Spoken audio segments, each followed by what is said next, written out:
Mumbai, August 6th. Qyrus is back at the 37th BFSI Innovation and Technology Summit. For this summit, we are not just showing up with a booth. In fact, we are showing up with a thesis. Here's the thing.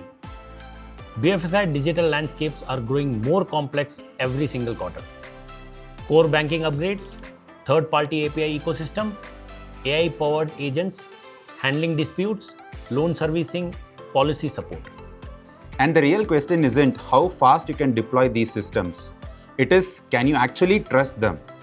When an AI agent handles a card dispute or a claims workflow, who's validating that it got it right? That's exactly what our SVP of Product Engineering, Ameet Deshpande, is breaking down in his keynote. Engineering AI assurance for customer service agents in BFSI. And at the booth, we are showing what it looks like when your entire landscape learns from itself. Multi-system BFSI journeys, be it web, mobile, APIs, SAP, core banking, validated end-to-end in one closed loop. Powered by Seer for estate award test generation and AI Verse for multi-agent validation with audit-ready evidence built in. Note bolted on. Catch the keynote, come to the booth, see it live. August 6th, Mumbai. See you there.